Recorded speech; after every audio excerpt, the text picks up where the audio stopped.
अन्याय का फल। एक छोटे से गांव सूर्यपुर में 3 भाई रहते थे।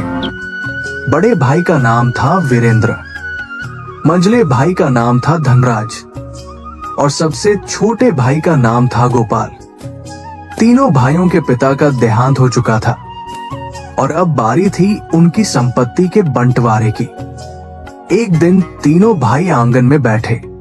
वीरेंद्र घमंड से, मैं सबसे बड़ा हूं इसलिए बंटवारा मैं करूंगा। धनराज ने तुरंत सिर हिलाया, हाँ भैया, जो आप कहेंगे वही सही। गोपाल मासूम था, भैया आप दोनों बड़े हैं, मैं आपका फैसला मान लूंगा। पहला बंटवारा खेत। वीरेंद्र बोला, हमारे पास 2 बड़े खेत हैं और एक पतली मेड़। 2 खेत मैं और धनराज ले लेंगे और मेड़ गोपाल की। धनराज हंस पड़ा, वाह भैया क्या बात है। गोपाल चुप रहा, ठीक है भैया, मुझे मंजूर है। दूसरा बंटवारा आम का पेड़। तीनों आम के पेड़ के पास गए। वीरेंद्र बोला, इस पेड़ की 2 डालियां हैं और एक जड़। एक डाल मेरी, एक धनराज की और जड़ गोपाल की। गोपाल ने फिर सिर झुका दिया, मंजूर है भैया। तीसरा बंटवारा घर। वीरेंद्र बोला, घर में 4 कमरे हैं और एक छत। 2 कमरे मेरे, 2 धनराज के और छत गोपाल की। अब गोपाल की आंखों में आंसू थे, लेकिन उसने कुछ नहीं कहा। चौथा बंटवारा पैसे। मटका खोला गया। वीरेंद्र बोला, नए सिक्के हम दोनों लेंगे और पुराने बेकार सिक्के गोपाल के। गोपाल को सिर्फ 4 पुराने सिक्के मिले। घर से निकालना। वीरेंद्र बोला, अब घर हमारा है, तुम छत पर रहो या कहीं और जाओ। गोपाल और उसकी पत्नी सीता को घर से निकाल दिया गया। नई शुरुआत।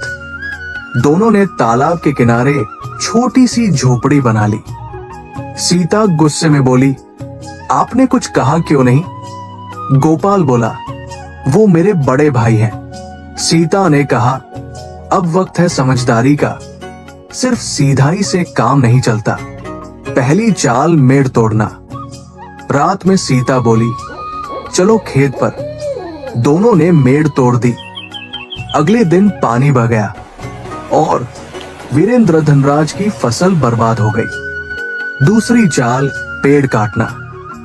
सीता बोली, पेड़ की जड़ हमारी है ना? गोपाल समझ गया।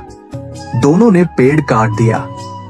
राजा के दरबार में दोनों बड़े भाई गुस्से में गोपाल को राजा के पास ले गए। राजा ने पूछा, तुमने पेड़ क्यों काटा?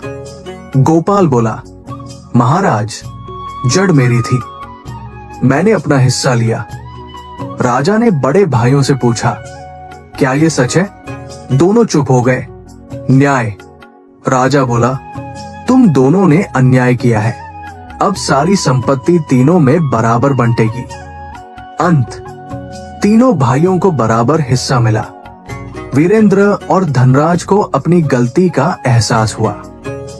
गोपाल और सीता खुशी खुशी रहने लगे। मोरल, जो दूसरों के साथ अन्याय करता है उसे उसका फल जरूर मिलता है। सीधाई अच्छी है, लेकिन समझदारी भी